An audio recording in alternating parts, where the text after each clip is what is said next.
I'll try and do this relatively quickly. Who here has used the Beall buffing system? Quite a few. Okay, good. So the rest of you, this is a kind of a treat. The system comes with a bunch of pieces. For example, you want to mount your buffing wheels. This allows you to mount it in your Morse taper. This is a number 2, and now you can put your buffing tools onto that piece. The blue tape is an addition of mine because I found that aluminum or whatever this metal is makes marks. Sometimes you get marks in the wood and they're impossible to get out. So the blue tape protects a piece of wood if you get a little too aggressive with it. I'm not doing a bowl today, but these are the I call them puffs for doing the insides. You have 3 compounds for buffing. This is Tripoli powder in some sort of a bar. This is called white diamond. This is your second. So you start with the Tripoli, you go to the white diamond, and then you go to carnauba wax. I have another block at home, but this is what's left of this block. Carnauba wax is pretty amazing stuff. It's hardest wax known to man, and it is used on bowling alleys. It's used in car waxes. It's used on M&Ms. Yes, M&Ms are coated in carnauba wax. That's why they melt in your mouth, not in your hand. It's pretty amazing stuff. It's really hard. Prior to having the Beall system, I used to use carnauba wax a lot on my pieces. You'd have to get the piece up to speed, and you'd have to run along with a sharp edge of the wax and draw it across the piece, and it would leave residue. And then you'd get a towel, and you'd just get that really hot, and you could melt the wax across, and you'd always burn your fingers. The Beall system works very differently. It also includes the wheels. So you have a wheel for the Tripoli powder. You have a wheel a little bit, so this is pretty stiff. You have a white diamond wheel. It's a little bit softer. And then you have the wax wheel, which is the floppiest of all of them. And then the piece I'm going to work on tonight, this was a hollow I made out of mulberry that I got from the Arboretum. And the reason it's got these grooves in it is because originally I beaded it, and the beading tear out was awful. I was just so disappointed with the tear out and beading. So I'll look for more advice from people on how to avoid tear out. It was a pretty soft piece of wood. So to get rid of the beading, I made these grooves, and I decided I'm not sure I like it. My wife likes it. I think it's weird, but whatever. After dyeing it to get it this color, you want to put a hard finish on it. It could be Danish oil, it could be shellac, that's what I used.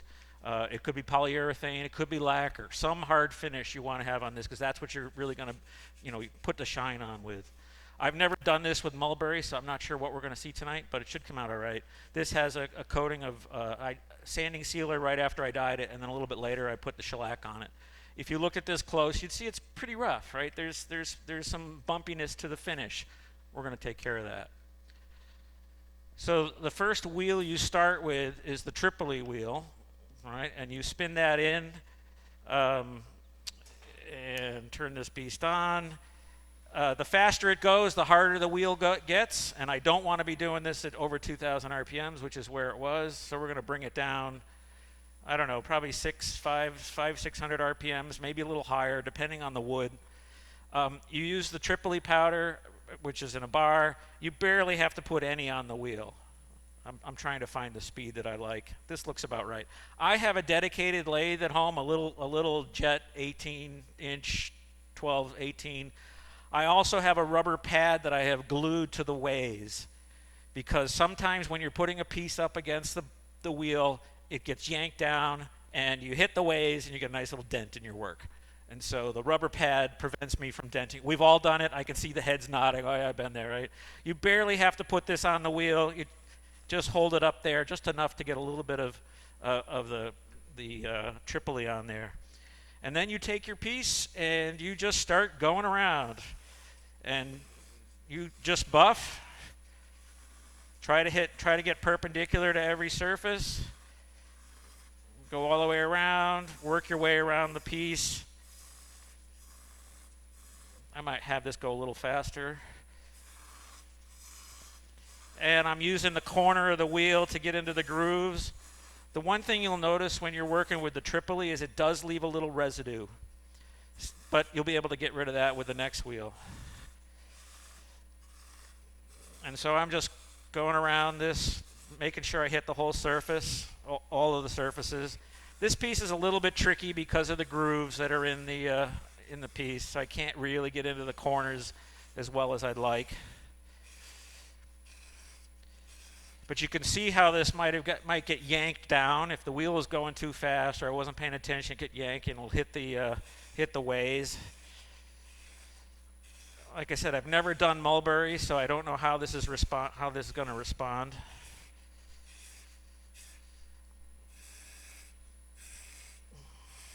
I was really disappointed because I love this piece, and when I put the beads around the top, I was just doing beads here.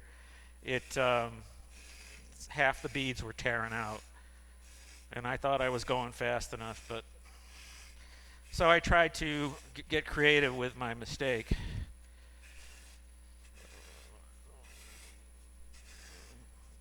So this is pretty much all you're doing is you're just going around the piece and you're buffing it. Inside the lid, this gets a little scary, but you have to sort of kind of go around like this to get the lip. And if I was at all concerned about trying to get down in here, I would slow it down a bit because the wheel will form to the shape if it's not going too fast, and so you can get down into the groove. Actually, I'm going to hit this again with the wheel a little bit softer to get into these grooves.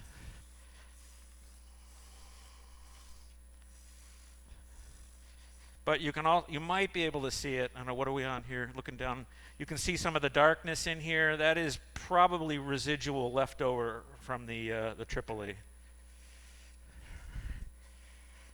So I'm just using that to get down into these slots.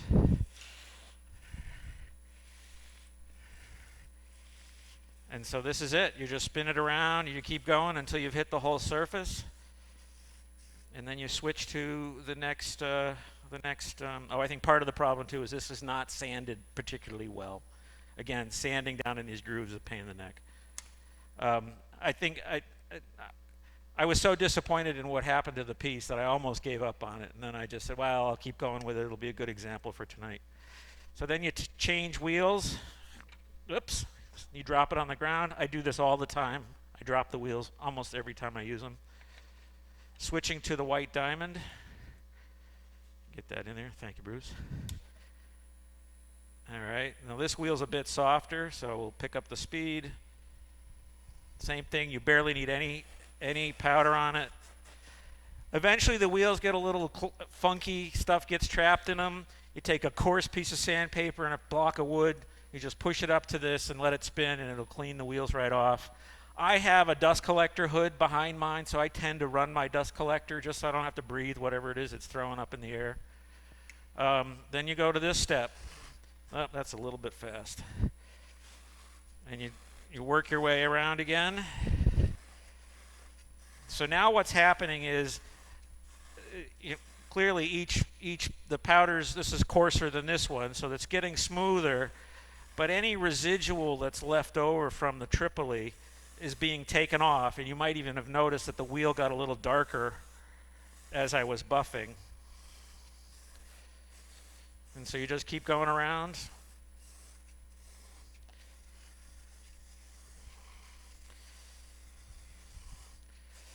On some pieces I will work this way as well. This piece it's not great because of the way the grooves are, but like that apple bowl that I did, clearly I went multiple directions with the buffing wheel.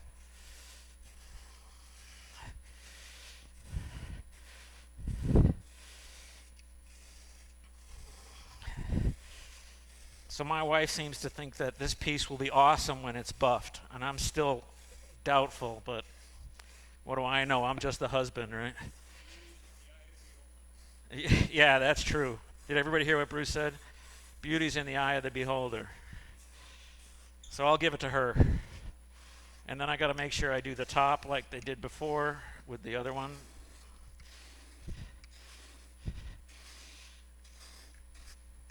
So some of this is not going to get real smooth because it wasn't sanded very well. Like I said, I kind of gave up on this piece. But you can start seeing how much nicer the high spots are. They're definitely getting a lot shinier. And what's the old adage in the wood turning business? Shine sells. Is that true, John? Yes? No? He didn't hear me. Only what? Only do half? Oh, they don't like shine. Oh, I see what you're saying, yeah. Well, I only want to sell to the shiny half anyway, so.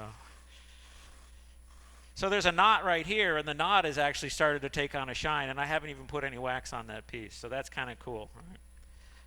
If I wanted to get fancy and buff down in the inside a little bit, I'd switch over to the balls, use those. These balls, of course, are great when you're trying to do the inside of a small bowl. Bigger bowls you can do on the wheels. Okay, so that's good enough for now. So now we're going to switch to the carnauba wax. And let's see if I can avoid dropping this one.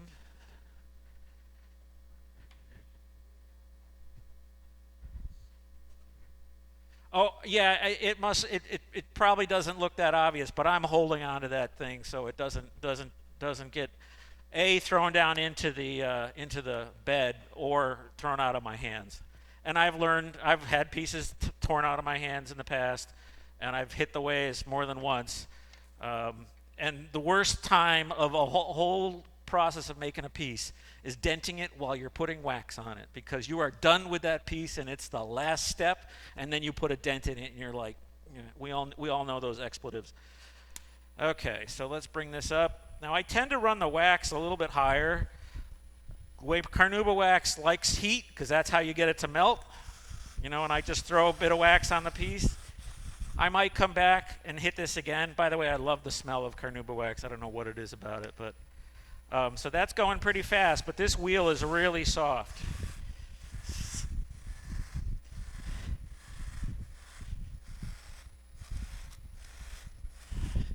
And you can see now I've done just the top part, and you can see the difference between what's down here and what's up there.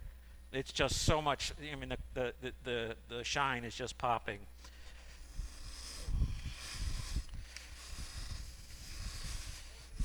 Go! And there it goes. Just like that. Yep. I heard the question and I looked up. No worries, not your fault. Actually, it seems to have survived. I see no dents. I cannot believe that. I do not believe that. Yeah, it's a really hard wax. Yeah.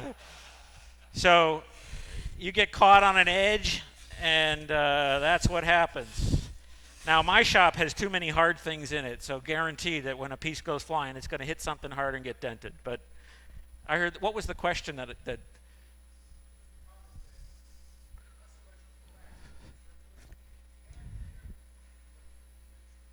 Oh, yes, you can burn the finish off. I have had great success with lacquer. I've had great success with shellac. I don't know that I've probably burned through one or two, but generally speaking, I've been fortunate. So.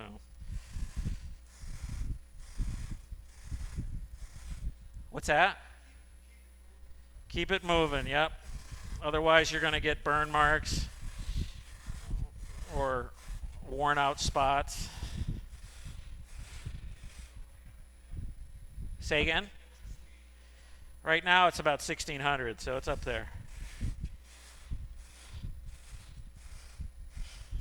That's probably a little faster than I normally run, but I'm not used to this lathe. And if I want to employ my right hand to hold this piece, because I'm right-handed, so I switch the hole over to this side, gives me a little bit better grip. still amazed that I didn't dent this piece when it went flying. It just, what's that?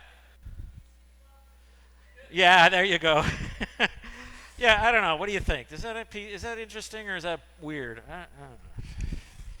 I'd put this on the critique table and let people throw darts at it, so to speak. So I'm pretty much done with this. As I said, I didn't do a great job sanding down in the grooves, and so there's rough spots in here. But the top, I sand, that was done pretty well, and it definitely changes the look of the piece. It goes from this boring thing to this just pops. So that's the Beall system. I've had it, I don't know, a while, but almost every piece now ends up with carnauba wax. I hardly ever use any other finishes, just because I don't think I need to.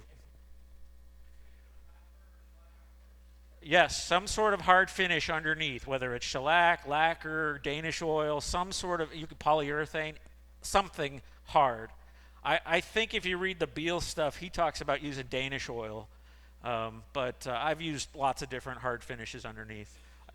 So lacquer is really frustrating. If it's at all cold and you try to put lacquer on, you're going to get orange peel. And so what I found is this is a great way to get rid of orange peel. You use the first wheel, and you can get rid of the orange peel with that. But you can also burn through the finish if you're not careful. You don't have to. No, I think I get better results by doing that. I think the mulberry is pretty soft, so you want something hard there. But if I was working with a piece of maple, I'd be, sand it well, and then you could wax it and be fine. So that's all I had.